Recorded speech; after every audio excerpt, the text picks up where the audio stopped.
Good morning, Ram Ram, જય દ્વારકાધીશ, જય મુરલીધર. બધા મિત્રોનું સ્વાગત છે ફરીથી નવા બ્લોગમાં. સવારના 8:30 થયા અને ધોખાવાળી રખોલે હતો. આજ કિંમત નીંદર સડી ગઈ હબાવની. બાપુનો ફોન આવ્યો કે શું થયું, કેમ હજી ન થયો, થઈ નીંદર ઉડી. છેલ્લે આપણે 5:30 વાગે હતો ટાઈમમાં રાખેલ 1.5 કલાકનું. 5:30 વાગે જઈ ગયો તો પછી મેં કીધું હવે તો અમે આગળ 6 વાગે હુજીનું થઈ જાય એટલે મેં કીધું નીંદર ઉડી જાય. અને પછી સડી ગયો હબાવની.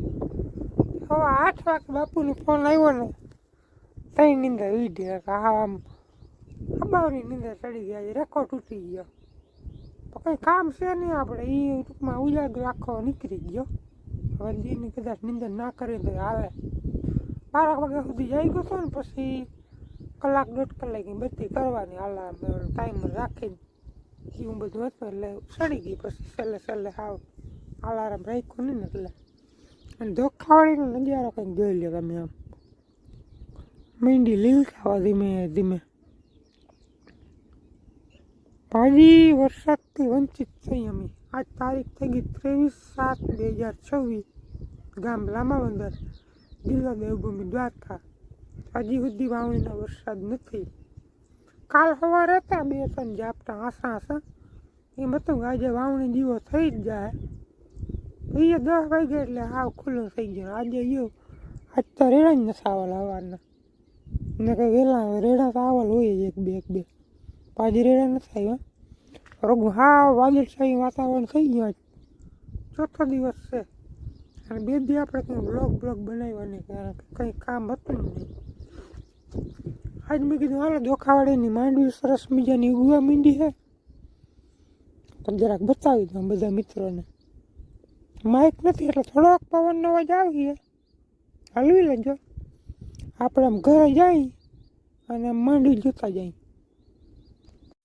અને બીજું તમે નોટિસ કરો, બેકગ્રાઉન્ડમાં અવાજ કેવો મસ્તીનો આવે સકલીનો. જો હિમની સકલી હોય ને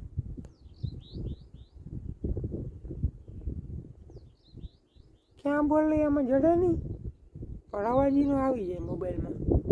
આમાં ક્યાંક બોલે હે, ખબર ના પડે ક્યાં બેઠી, અવાજ મોબાઈલ કેપ્ચર કરી લે મસ્ત મજાનો. આ મજા છે ગામડાની.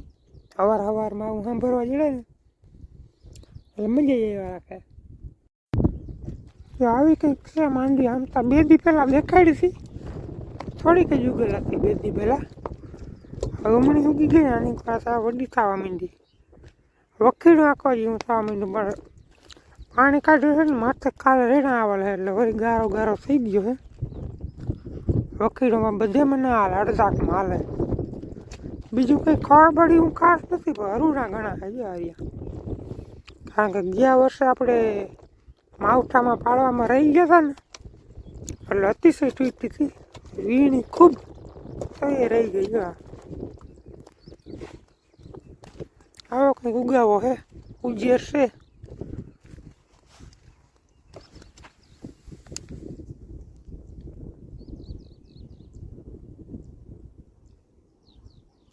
અને વીઘે લગભગ 25 થી 26 કિલો બિયારણ પડ્યું. આપણે વાડીથી 1.5 કિલો વધારે પડ્યું.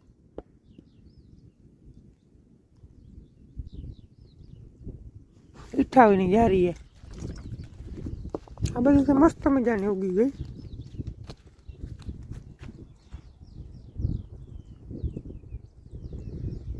આગળ જોઈ લઈએ આપણે 14-15 તારીખમાં વાવણી છે ને એ હજી નીકળતી આવે.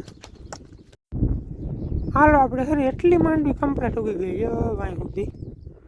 અને અહીંથી જરાક ઉગતી આવે હવે. એનું કારણ છે કે બાપુ પાણી જરાક બીજું વહેલું દઈ દીધું. જ્યાં લેન પડીને એટલાકમાં બારી બહુ નીકળી નથી ને પાણી મારી દીધું એટલે જમીન પેક થવા માંડે એટલે બહાર નીકળવામાં કેવું આવે. પણ હવે તો જો બધી આમ ઢેફલી ઉપાડે છે, ઉગી જાય, વાંધો નહીં આવે. અને કાલ પછી પાણી બંધ રાખ્યું. હવે રહ્યું તો જરાક જ કાલ રેડા ઝપટા સારા આવી ગયા ને, હવે જારું આવી જાય, રોગેરીમાં વધી જાય, મહેનત વધી જાય, પાણી વધી જાય. એટલે આ પાણી નથી કાઢ્યું ને એમાં ગાંઠને સારા ઉગવા માંડી. જો એમાં આયરું દેખાઈ ગયું, એમાં હવે પોળા ઉપાડે. અને બીજી મેં નોટિસ કર્યું હે કે આપણે દવાવાળા બી છે ને આગલે દીના ભેરવાળ હતા ને એ બધી માંડવી જે છેલ્લે વાવણું કર્યું ને આ બધા આગલે દિવસના ભેરવાળ બી હતા.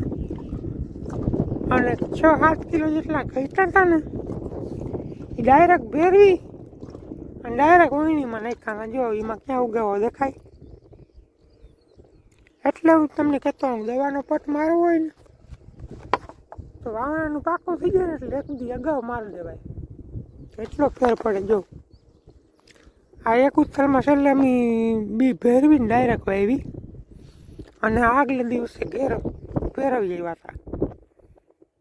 પરબારો હેરો દેખાય, કારણ કે ઓલું દવાનો પટ માર્યો હોય ને બીમાં અંદર પ્રસરી ગયું હોય ઝેર.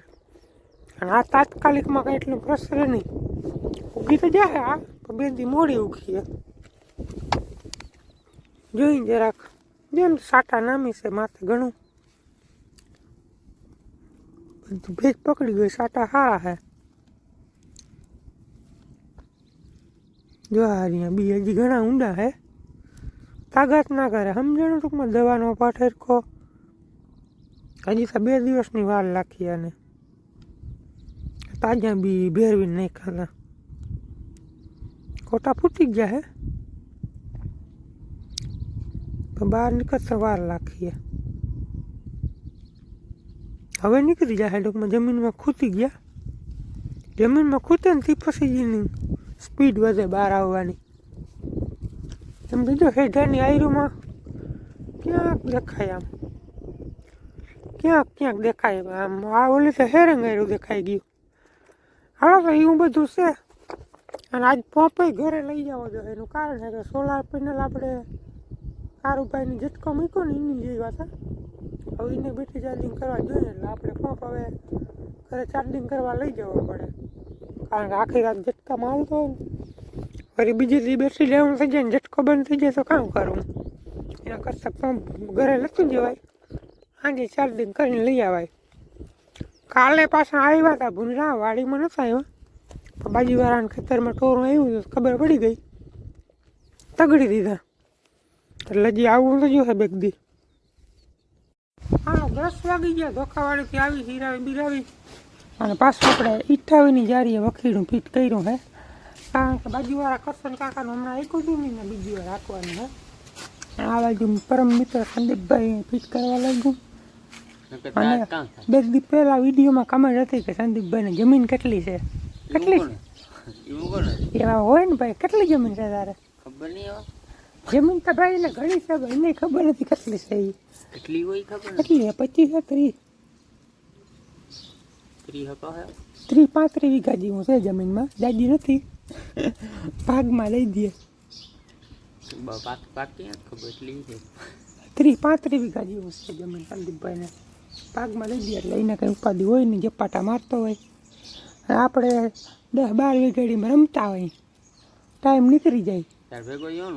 હવે તો એ ભાગમાં થઈ દઈએ, હું એને ભાગમાં દઉં, એવું થાય બધું પોતાનું.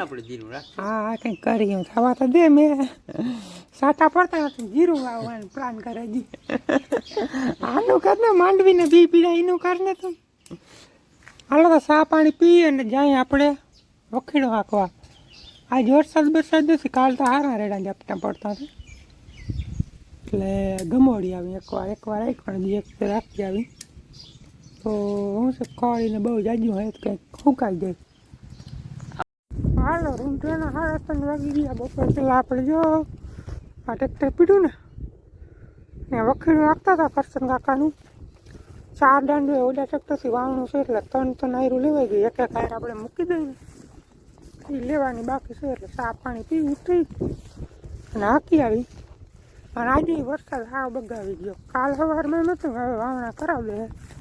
આજે એક સાટો નથી પડ્યો, રાતનો સવારનો. આપણે માંડવીમાં જો આ રેડ પાણી પાયું હતું, આખો કલર ચેન્જ થઈ ગયો. આની કોરા ઠાવકી હૂક પડી ગયો. હવે હે ને વરસાદ થાય તો ભેગું થાય, નકર આ બે પીસા ભેગા થાય નહીં. એના નકર મારા માંડવીના નકર મારા. અને આ માંડવી આજ 23 તારીખે ને 25 તારીખ સુધી કોઈ વાવણ હતું. 2 મહિના કમ્પ્લીટ થાય 25 તારીખે. હજી વરસાદ આવ્યો નથી, તકલીફ છે. જોવાનો કલર ડોલ્યો પર જમીન કેવો થઈ ગયો કારો બમ. આ તો સાયો છે હમણાં 2-3 દિવસથી વાંધો નથી, નકર હાવ ગોટે વળી જાય. હવે આમાં વરસાદ થાય ને તો સીધી છોટી જવાની છે. જો હુયા બુયા ને હવે આવતી વાઈટ જ જોઈ. ભેજ આવે એટલે બેસી જવાના. ભેજ આવે તો થાય. ઓલું રેડ પાણી પાયું ને તો લગભગ હમણાં ભૂટકી જાય પાટલા. ત્યાં 2 પૈસા ભેગા થઈ જાય. આ નહીં થાય. થઈ જાય લગભગ બધા એમ કહે છે 30 તારીખ સુધી મેં થઈ જાય. થઈ જાય તો વાંધો નથી. નકર હવે કપાણ દે હે તો હું ફટાફટ ઓલું હાકી આવું. થોડોક એક ખાર મૂકી આવવાની છે. બાકી તો વિડીયો કીવાયનો કિમામાં બનાવવો. અને ધોખાવાળીમાં હજી આપણે પાણી બંધ રાખ્યું. વાઇટ જોઈ મેં આવીએ કે નહીં. હજી કાલ નથી વાઇટ જોઈ. કાલ ના આવે ને જરાય રેડા ઝાપટા તો પછી પરમ દિવસ ચાલુ કરી દેવું પાણી.